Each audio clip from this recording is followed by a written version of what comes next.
talked about it yesterday, just that chip on your shoulder. Everyone talking about a neutral AFC Championship game, not even thinking about you guys. How much did that motivate you coming into this? You better send those refunds.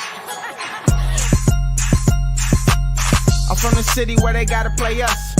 Fuck a coin flip, it's time to pay up. Don't cross the middle, 21 in the cut. We ain't hiding from nobody, run and tell them it's up. I'm from the city where they gotta play us. Fuck a coin flip, it's time to pay up. Don't cross the middle, 21 in the cut. We ain't hiding from nobody, run and tell them it's up. Back-to-back champs, kings of the north with it. Thinking they can hang with us, still ain't jumped out the porch with it. Long bomb to chase every Sunday, watch him go and get it. Double up on him, then we gon' double down on T. Higgins. Then throw Boyd in the mix, now you really iffy. Every Sunday showing boys how to really gritty. They try to shuffle up the game on us, but they ain't icky. Flip the coin, kick the toe right to the go and get it.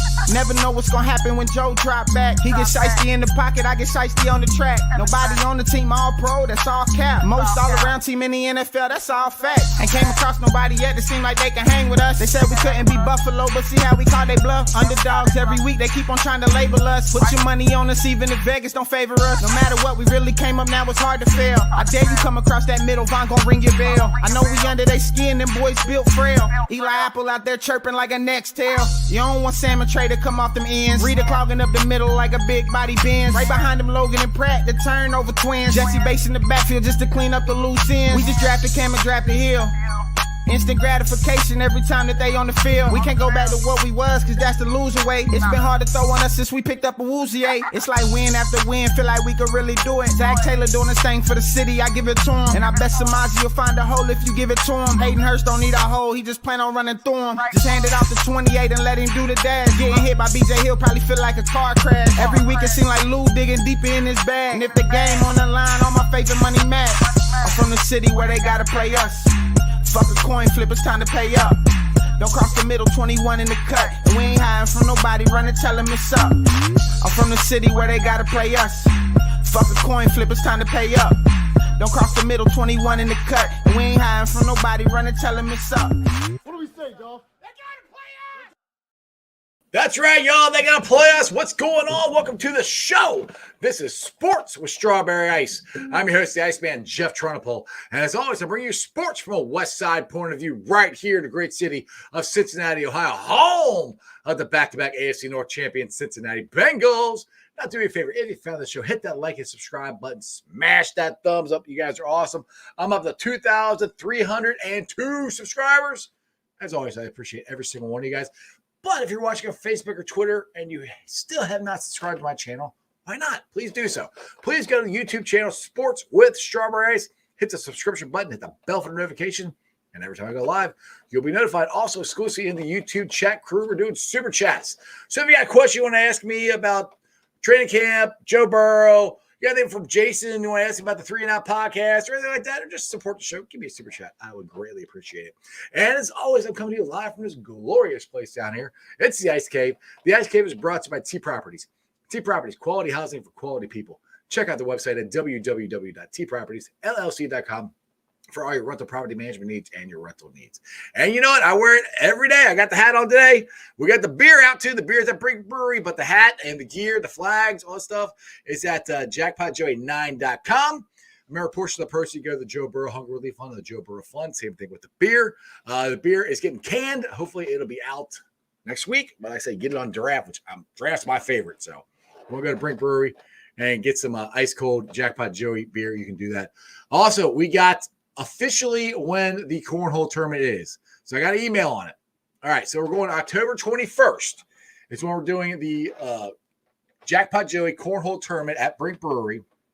You can sign up for it at all of Brink Brewery's social media platforms. 100% of the proceeds, every dime, goes to the Joe Burrow Foundation. So if you want to go drink some delicious beer, have a great time with Bengals fans playing cornhole, getting beat by me in cornhole, because I am kind of good. Totally kidding. I kind of say that about my fantasy football too, and I don't do very good at that either too. So anyway, come out October 21st, Brink Brewery, got the cornhole tournament. I'd love to see you guys. We'll have a great time. What's up to everybody in the chat here? You guys are blowing it up. I love it. Stranger, you're first. Brad's in there. Matt's in the Crips. What's up? Holmes, Maddie, Dennis is in there. Brian, Augie, Jeremy, and Crip. All right, so I have a new guest first time on the show. We've been talking back and forth. We are in the same fantasy league together. He's got a great podcast. Make sure you guys check it out. It's 3 Out Podcast, but it is Jason Garrison. What's up, my man? Not much, man. How you doing? I'm loving the Reds hat. I'm loving the Reds yeah. hat. Like we need them to win tonight. Yes, we do. I am these last 3 games in Chicago have driven me up a wall. Like we should have not lost any of them. I mean, if Luke Bailey catches a freaking strike, they don't score any runs in that 3rd inning or whatever, and none of this happens. But anyway, yep, it's been annoying. It's been frustrating, but let's get to the Bengals. More happy subject here, because we got first preseason game is a week from tonight. I'm excited about it. I can't wait to get there. What's your thoughts on training camp, the 53-man roster? What just thoughts on the Bengals in general right now? In general, I'm pumped for this season. If I don't think I'm going too far out on a limb to say that I think that this is the year. I mean, the whole roster is still intact. You still have, DJ Reader. There's a lot of guys entering their contract years, but DJ Reader's still here. Logan Wilson's still here. T. Higgins is still here. The whole core of the team is together. The only place that I think that they may have fallen back from last year, the years before, is at safety. But I personally think they probably traded experience, but they got more athletic guys. Guys that are maybe more capable of doing physical things on the field that Bates and Bell couldn't do. But that experience is extremely important. Don't get me wrong. Oh yeah. I mean, I think that part of the team will take a step back, but everywhere else was made better. I mean, the offensive line's doing the best line that Burrow's ever had, as long as everyone stays healthy. Mixon is back. He took a pay cut. Right. The defensive line, there's a little bit. I am worried about the depth at the interior defensive line, but other than that, I mean, they have one of the most complete rosters in the NFL. I think the most complete roster in the AFC. The only 2 teams that have rosters that really rival them are the Eagles, who are stacked because they had 15 first-round picks over the last couple of years. Right. And then depending on what happens with the quarterback situation, the Niners. But who knows what's going to happen there? But obviously the AFC, the biggest competition is going to come from the Bills and the Chiefs. But I think I really believe it, man. I think that this is the year. I think this is the year they get it done. I absolutely do too. And the thing I like to point out for everybody, the amount of money that it would have cost us to keep Jesse Bates, we got Orlando Brown. Right. Sure. I mean, I love Jesse Bates. I wish we could have kept it. I totally understand he's trying to get as much money as he can for his family. I get it. But we weren't going to pay him that much money. I think Atlanta overpaid for him. My nephew's a big Falcons fan, and he's like, we overpaid for him. I was like, I think you did too. But I mean, so Jesse Bates is really good. But we got Orlando Zeus Brown, and he was just on NFL Network talking about how much he loves this team and this city and this management and this ownership, which I know. Jason, you never would have heard that from any Bengals player. And for him to come in from the outside and be this excited and this bought in to this team. I mean, Jonah Williams, the guy, I got a little clip from him here. I'll play here. Excuse me, from Trags. I'm just talking about how he's getting ready to play right tackle, the camaraderie around the team. It's a really good interview. It was Jason or Jonah Williams after practice. Check it out. Unfortunately, I think everyone in here has minimum 4 surgeries, and a minimum 8 major injuries. So I'm doing that. I love it. Yeah, that's awesome. I was distracted by the Alicia Keys music too. I love her too. But I mean, it's because it was a big talking point in the offseason. Because he didn't come in for OTAs or anything like that. Will Jonah Williams move over the right tackle? Will he? I said the whole time he's going to move over the right tackle. I actually think he's going to play better at right tackle than he did left tackle. That's just my own opinion. And people are like, well, he hasn't been playing that much lately. I'm like, yeah, he's coming back from knee surgery. But just listen to him talk about his daughter and the teammates and everything he said there, and the balls to the wall. I mean, that comment sticks out. I mean, that just goes to show how I think dedicated these guys are here for. He says he's there for 14 hours. Yeah, that's a long freaking time. No, it absolutely is. Yeah, I know there was, once he made the trade demand, which you can't blame him. I mean, the difference between left tackle and right tackle when it comes to pay is pretty big. Right. So I get it. But I knew from the beginning they're not going to trade him because La'el Collins isn't going to be healthy, especially after the draft when they didn't really address the position. But they're not going to trade him. I knew he's not going to pass up on $12.5 million. He's a pro. He's going to come. He's going to work his ass off. He's going to play. He's going to play well. And then, he's probably going to sign elsewhere next year and either try to move back to left tackle, or maybe he's going to be one of the best right tackles in the league for someone else starting next year, and we'll either move on with Leo Collins or something else. I mean, I'm excited for him. I think this gives him a new opportunity. Obviously, I'm excited that we have Orlando Brown Jr. on the left side. I mean, this is going to be the best offensive line that Joe Burrow's ever had. And Cordell Volson I personally think is going to take a huge leap from year 1 to year 2. He needs to. Yeah. But I don't know if Joe Burrow is going to benefit more. We've seen what Joe Burrow can do without a top-notch offensive line. Okay. And obviously he's going to play well. I think the biggest beneficiary from the offensive line is going to be Joe Mixon. Yes, we've been talking about that a lot. Joe Mixon and the running game in general. Yeah. And I'm glad you brought that up because I'm still wondering, because I think we're going to be able to run the ball better. Mm-hmm.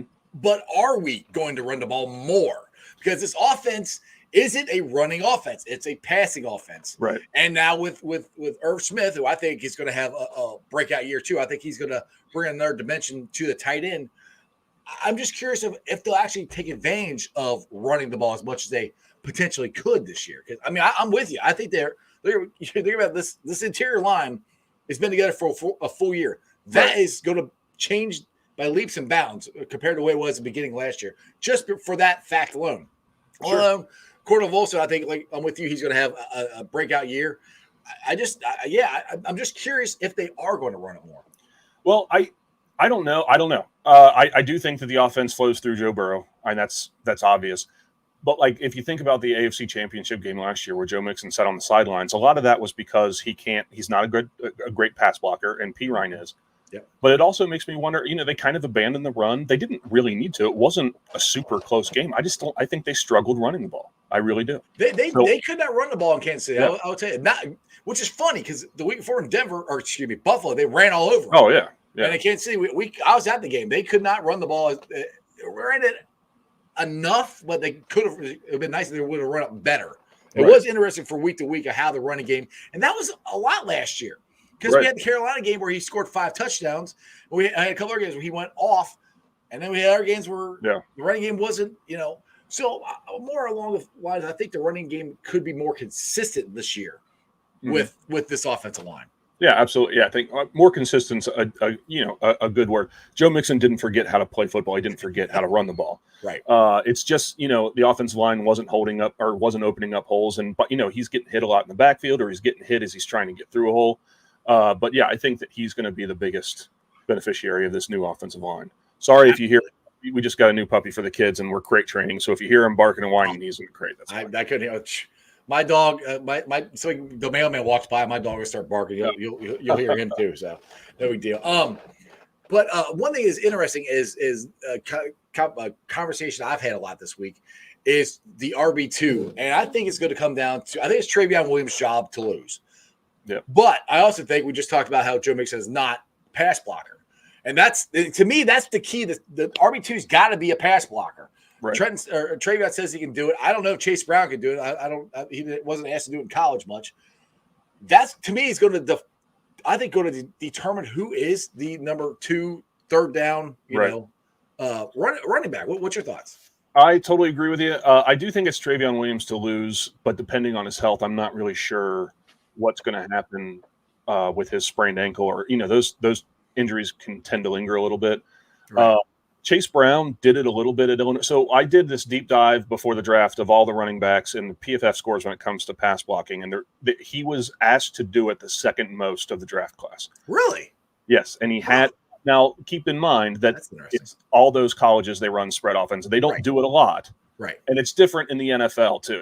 You're blocking against guys who are never going to play against the NFL, and then all of a sudden you're blocking against the best college player you've ever seen every down. You know what I mean? Right. It's a big difference.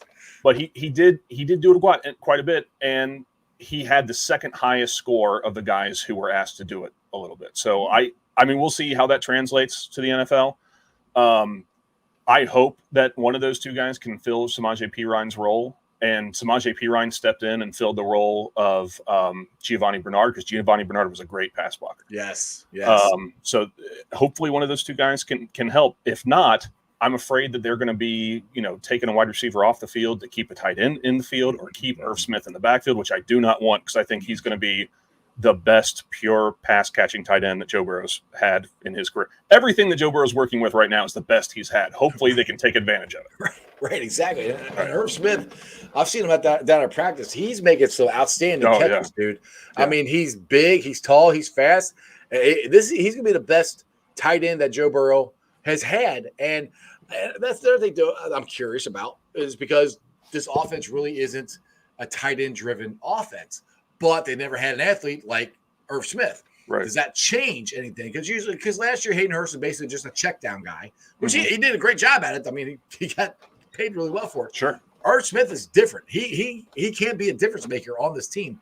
So again, that's why I wonder if they would change the offense a little bit, not a ton, just like a different wrinkle in it, which I think is a good thing, just to change it up. Sure. On people who, because you play the Browns and the Ravens and the Squealers, twice a year, so it'd be cool to change it up a little bit. Yeah. Hayden Hurst, like you said, is a little bit of a check down guy, and he was able to turn some of those into big gains. Mm-hmm. But Irv Smith Jr. is a guy that I think can stretch the field. Absolutely. Run like seam routes down the middle. It's just another thing. Even without him, I don't know how you cover Tyler Boyd, Jamar Chase, and T. Higgins.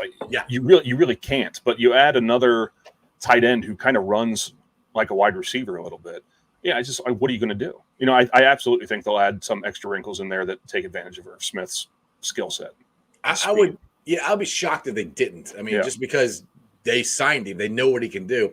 Now, the other thing I have that I've been still kind of, I don't say holding out hope, but I can see this happening, because I'm not completely sold on our tight end 2.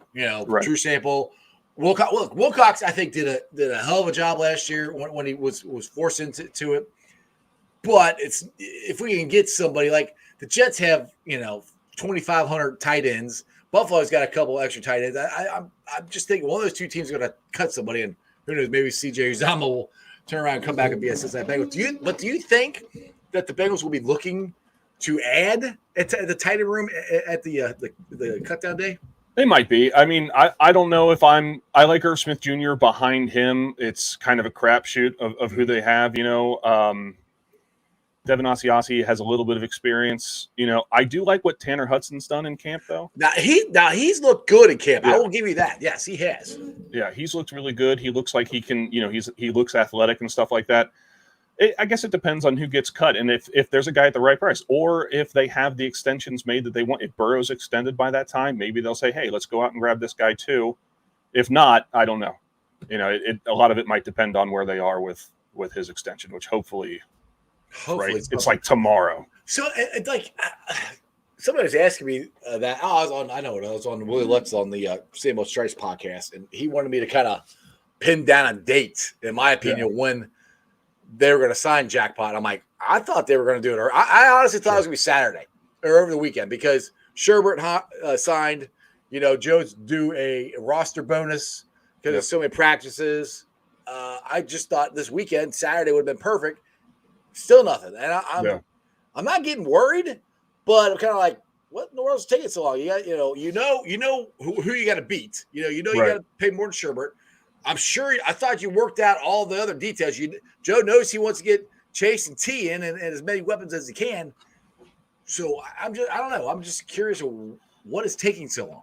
I'm not really sure. I thought once Herbert signed, that's the last domino. It should be any day now. And I figured it'd probably be this weekend. But then you hear these reports, these national talking heads are being like, "Hey, Joe Burrow's not going to practice again until he gets his deal," which I don't believe that at all. No, I don't believe that at all. He strained his calf. That's why. Anyway. Right. Yeah, I don't believe any of that stuff. I kind of figured it would happen by now. I know a lot of these happen in training camp, and if you're not going to be on the field, maybe you can be in the boardroom signing on the dotted line. So I don't really know. I'm not, like you said, I'm not worried about it. I'm not. No. I trust the team. I trust the ownership. which is why I think we're in some sort of alternate dimension or we're dead or something. Because this, if you think about, like, I was a fan. I was born in '83. I was brought home in a Bengals onesie. Like, I've been a fan my whole life. And this saying the things that I'm saying, like, there's a voice in the back of my head. It's like, what did you just say? Are you sure? Exactly. But yeah, brother. Yeah, I trust the ownership. I trust management. I trust coach. I trust Joe Burrow. It's gonna happen. I wish it had happened by now, so I could everyone can kind of relax, take a breath. Right. It's weird that it hasn't happened, but at this point, I'm just like, well, it happens when it happens. We'll see. I guess when we hear about it, we'll find out. And the thing I keep hearing too, and I've actually kind of hear from local people too, is T. Higgins going to start making business decisions because he doesn't have it because he's legitimately a free agent. Joe has another year that a 5th-year option. He's actually legitimately a free agent. He's going to take some business decisions here in training camp. I don't know. I'm not going to put a pat. I would understand if he did, but I just can't see him do it because he showed up for minicamp, OTA, showed up for everything else. Why all of a sudden is he going to, well, I got to back up a little bit. So, I mean, today he was out there. He was minimal, but I mean, DJ Reader did practice today, but that's what Zach does. Zach gives veterans time off. Sure. He gives them, shorter days or whatever. So I don't think that's a business decision, but it's just kind of interesting that people say that. And I just want to get this contract done. So hopefully get T in. I want to get Logan in, and I want to sign DJ. Now, this is a question I like bringing up to my guests here. So you got DJ and you got Logan are both free agents after this year. Yes. Which one would you sign? DJ. That's my boy. Exactly. Because that's what I said. DJ, he makes such a difference on this defense. The run game does not. They don't run on us when he's in there. When he's not there, it's night and day. And I love Logan Wilson. There's nothing against Logan Wilson. But DJ, in my opinion, is the straw that stirs the drink of this defense. He lets them do so much stuff. It's not even funny. And I hate it that he doesn't get the credit that he deserves because he is one of the best nose tackles in football, if not the best. I think he's the best nose tackle in the NFL. The best defensive tackle in the NFL is Aaron Donald. He might be the best defensive tackle of all time, but the best nose tackle in the NFL is DJ Reader. And he soaks up so many blockers, and he takes on double teams and chucks the block and still makes tackles in the backfield. But he does it so much and so well that he allows Logan Wilson and Jermaine Pratt to play free. And without DJ Reader, I don't know if the defense, if we really talk about the linebackers like we do now. I mean, he's created this ability for them to do this crazy stuff, dropping back in pass coverage or making these great tackles because he's soaking up so many blockers. But DJ Reader, I almost this close would rank DJ Reader above T. Higgins. And the only reason is because a wide receiver, and I love T. Higgins. Don't get me wrong. I want T. Higgins here forever. Yep. But a wide receiver is going to be easier to replace than that kind of guy at nose tackle because there's not many DJ Readers available in free agency. There's hardly any in the draft. He's here. Keep him here. Right. Yeah, exactly. And I'm with you. I love T, but DJ is huge. And I don't think because everybody keeps talking about T, everybody keeps talking about Logan Wilson. I'm like, y'all, we got to keep DJ. Yeah. I mean, that's my dude, man. He is. And I always go back to the playoff game, the first playoff game in Tennessee. If you go back, just go back and watch that film. Just go watch DJ. Watch how he's just single-handedly shut that running game down. Shoving off double teams, shutting down King Henry. I mean, he was the biggest influence on that game, and he gets no credit for it, which it just drives me nuts. You got to watch it. Without DJ Reader in that game, I don't know if we win. We don't. It's that big of a deal, and it was a close game. We won by a field goal. I don't think we win that game if DJ Reader's not in there because Derrick Henry runs all over the place. I mean, there's nobody else in the middle of the defensive line capable of doing what he did that night. Exactly. At all. Exactly. And I mean, I'm only just a little podcast here, but I keep trying to bang DJ's drum. It drives me nuts that he hasn't made a Pro Bowl, all pro, none of that stuff. I know. He's not on the NFL 100 list, which is insane. I know. Neither is T, which is insane. That list has been garbage from beginning to end. Yeah, I don't. Having, what was Chase at 39? CD Lamb was ahead of him. It's nuts. It's nuts. It's maddening. Joe Shiesty, I think, retweeted it, and I just put a meme. This is madness. I'm like, 'cause Yeah. It is. Like, Yeah, it's what terrible. the hell are you guys looking at? I read But somewhere that a lot of it depends on availability of the players.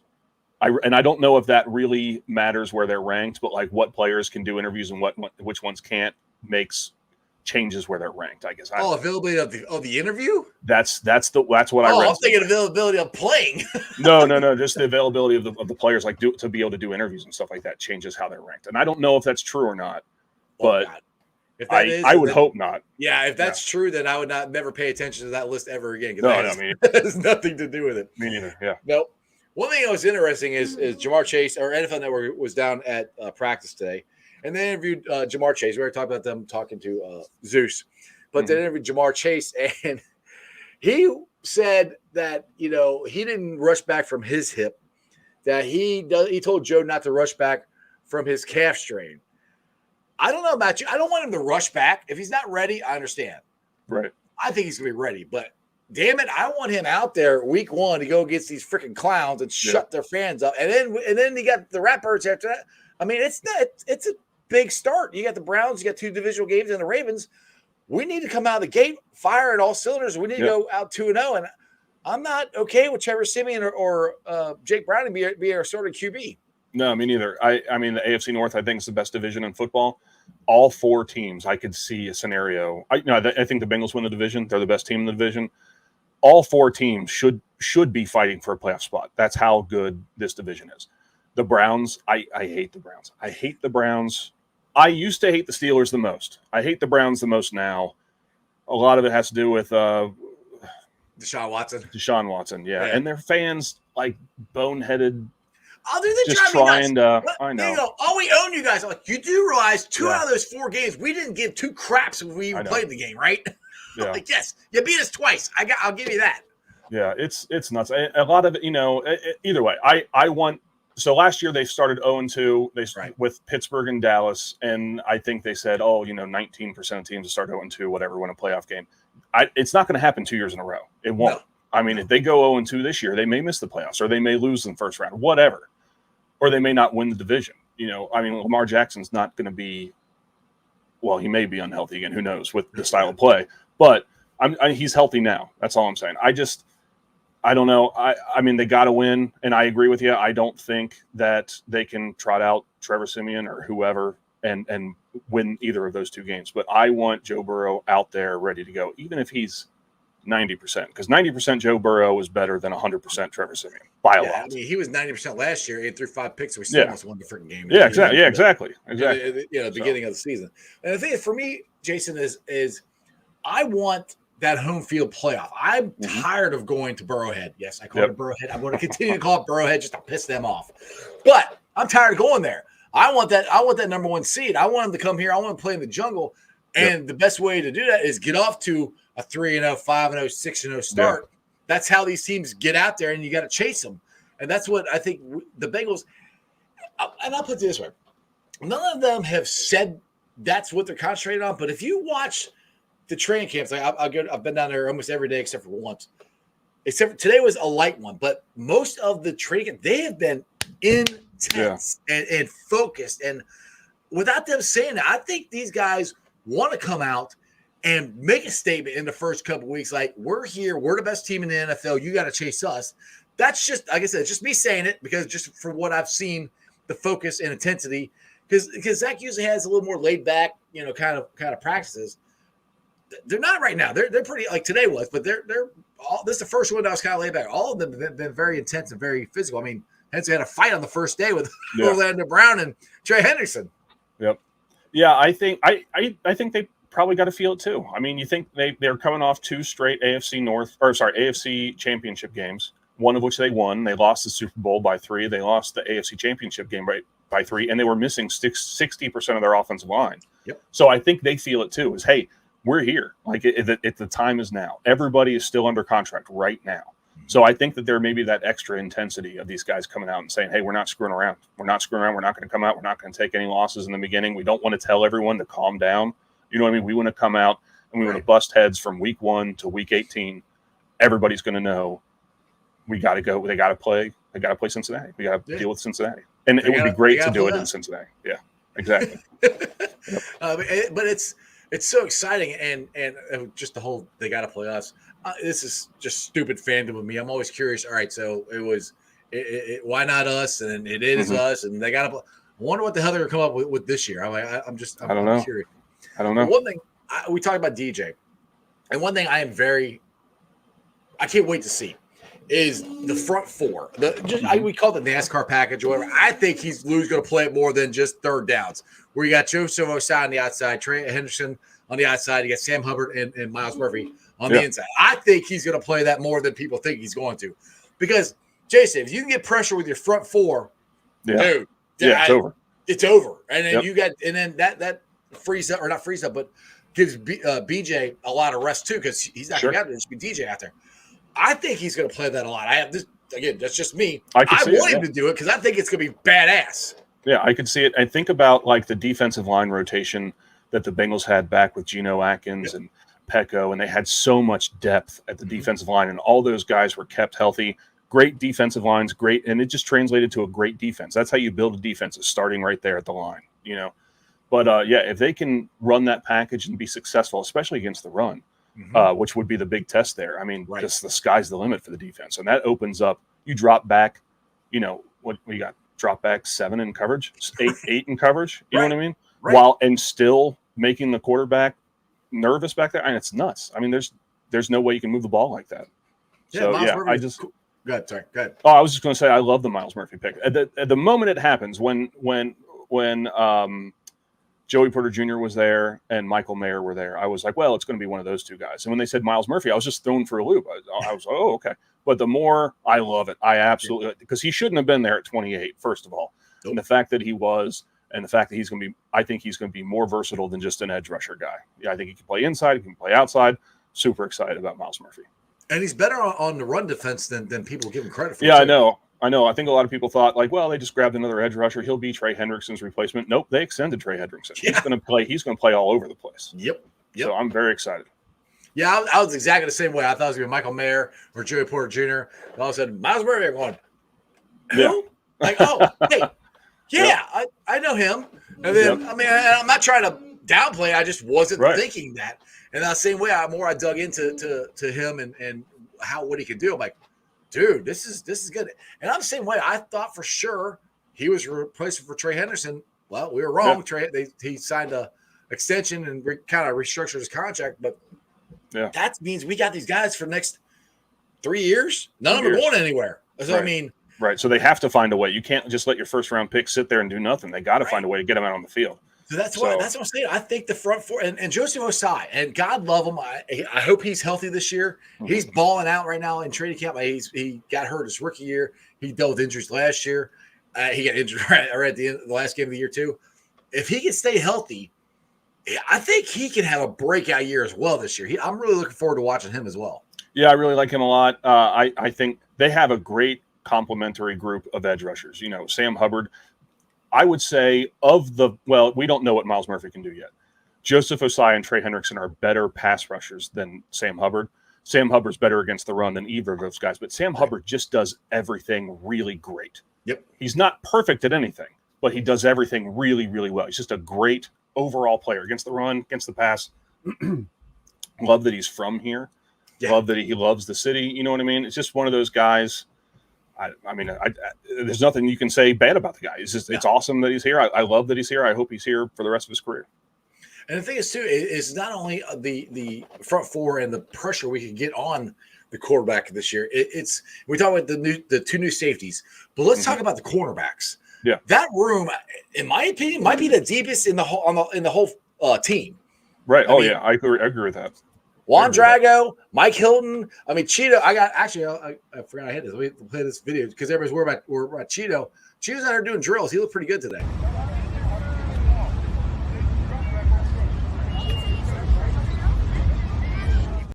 I mean, he's doing that without a knee brace, which boggles my mind. I mean, he was the running back. You know, when the defense, they do defense on defense, but the defense plays offense. Well, he was the running back. He's running and cutting, and I'm going, it looks like he hasn't even had a knee injury. I know. I know if I did to my knee what he did to his knee, I'd have to be put down like a dog. I mean, I wouldn't even survive. Right. But you'd have to take me to the doctor and euthanize me because I wouldn't be able to make it. You're like, But I'm out. yeah. But watching him do the hammer drill like a month ago, I like a madman. I knew as soon as I saw that, I was like, he's good. But then they put him on pup. I was like, oh, that's surprising. It took him off pup like 24 hours later. Right. But no, I'm pumped. I thought the secondary, other than safety, I was like, well, they have Hilton for, I think he's through 2024. Yeah, he's got 2 more years. This year, next year. They have CTB, who's going to second year, and they have Wouzier. I don't know if he's going to play. They don't have, who else are they going to have? Maybe Eli Apple, they'll bring him back. But that's one of the deepest positions in the room because they brought in Sidney Jones. I didn't know anything about him, but the more I watch from him, the more I read about him. He's super athletic. I really like him a lot. DJ Turner was a great pick. DJ Ivy has really surprised me. I had no idea that he was going to be doing as well as he would do it in training camp. And I think he's going to make the team based on that. There's going to be talented cornerbacks that they cut. Right. Right. And it's just like safety. Think about like Tyson Anderson. Tyson Anderson is a very athletic guy. Yep. I feel bad for him. I don't know if he's going to make the team because now Battle's looking really good. Yeah.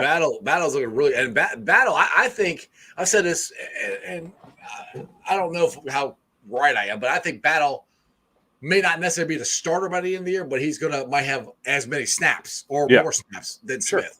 Just Battle he's so smart. Yeah. He's athletic, and I really like him. Nothing against Scott. I like Scott, but I just feel that Battle is eventually going to take over that. I could see situations where they have Battle and Scott in at safety, and then they just move Dax Hill around. I mean, just I've said that a lot. People call me crazy. I'm like, dude, Dax can move, and I could see him playing. Yeah. I could see him blitzing off the edge. I could see him playing in the slot. I could see him, and I think Mike Hilton's he's one of the best slot blitz. And he's almost like a very small linebacker. Right. But I could see Dax Hill. I could see that coming from both sides. I could see Lou Anarumo's a mad scientist. I could see him getting really, really creative with Dax Hill while all 3 of those guys are here. And then you got Michael Thomas, who's just got experience. They're not going to get rid of him. He's a great special teams guy, great locker room guy.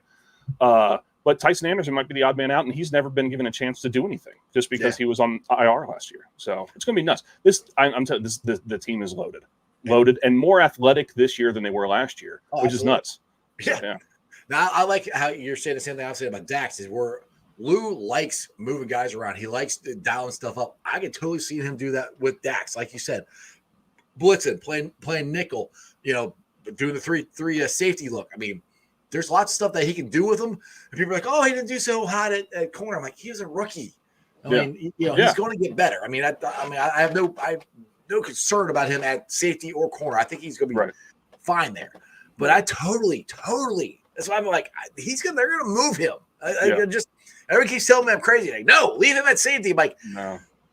But if you got this toy, man, and you can move him and you can do stuff that it's different. That's what Lou likes to do, and Lou's really good at it. So that's where I keep telling him. I said, I would be surprised if Dax moves a lot. But good.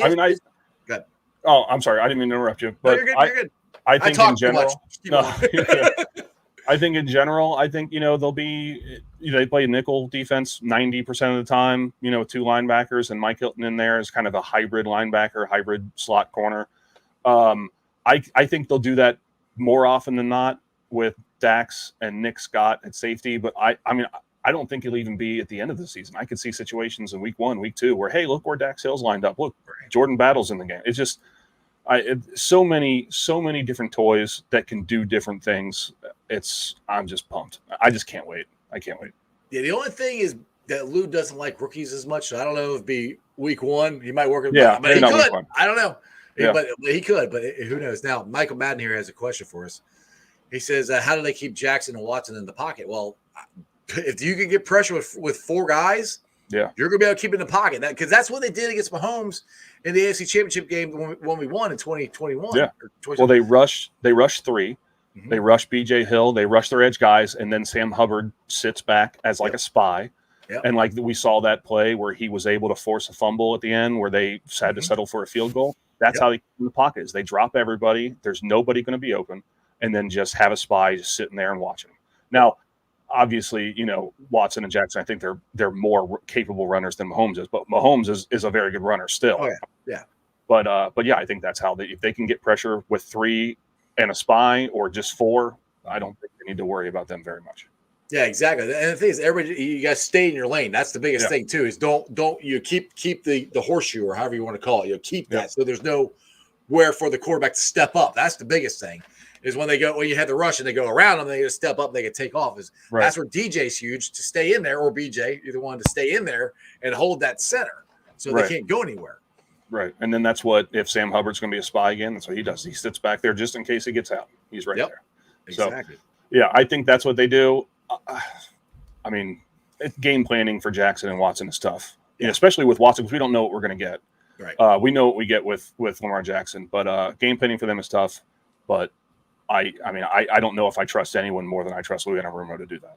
Oh, dude, it's unbelievable that we have every single one of our coaches for 5 years. Oh, I know. I don't get it. I don't understand. I mean, I am happy as hell. I love Lou. He deserves to be a head coach. I'm glad he didn't get it. But I'll be shocked if he doesn't get one after this year. I was shocked this year. I thought he was going to, for sure, Arizona, whatever, he'll go in there and he'll make Kyler Murray not play video games anymore or whatever. But I thought for sure last year that was it. I even thought the year before that. Now Lou's probably gone. Lou will definitely be gone last year. Maybe he'll be our defense coordinator for the next 15 years. I don't know. Hey, but I'd love it. I don't know. Yep. I'd be surprised. I'd absolutely love it. And I was upset at the hire at first. I was unhappy. I was too. But after the first year, dude, I used to call him what did I call him? I called him Armadillo. That's what I was like. Armadillo defense. What are they doing? Because nobody was ever in the right spot. It seemed like. Yep. And I said after 2021, I'll never call him that again. He's Houdini, man. He got the right guys. He got the guys that he needed, and he just does stuff that you just don't see. You know, they just do wild stuff. It's exciting. I love it. The defense. I like I said, the core of the team's still here. He has all the guys he needs to run the same defense, with an exception of possibly safety. Right. I mean, I always call it the amoeba defense, the morphine defense. Yeah. Because they do what the Patriots did forever. Whatever you do good, they're going to take that away from you. And Lou does a great job of that. And that's what has been the calling card of this defense. That's where it's not like, we don't get a ton of sacks. We don't do it. We just play really good. Whatever you do good, they take that away from you. And they've consistently done that for like the last 3 years. Yep, they absolutely have. And that was Bill Belichick's calling card. We're going to take your biggest weapon away, and you're going to have to beat us some other way. And then with Tom Brady, we're just going to nickel and dime down the field without, we're not going to make mistakes. We're not going to force passes. We're just going to take what you give us, and we're going to score 24, and we're going to win because you're not going to score much. But now with the difference here is we have a high-powered offense. We're going to score 35. Mm-hmm. Good luck. Good luck. Exactly. So, exactly. Jason, you've been on for 44 minutes. I appreciate it. Tell everybody about your podcast, where they can find you, and anything else you want to plug before I let you go. Yeah, I appreciate it. So I write for CincyJungle.com. Check it out there. And then Orange and Black Insider is Cincy Jungles. It's their kind of podcast, like the media channel. So I have 3 and Out. It's on there along with OBI and Chalk Talk and all that stuff with Anthony Cosenza and the Godfather. You got to call him the Godfather. The Godfather. That's right. That's right. And then so it's on there. It's every Thursday morning. Comes out really early in the morning. It's a pre-recorded show just because I'm a youth football, basketball, and baseball coach. It's a hard time finding. We have our first scrimmage tomorrow. Next Sunday. Oh God.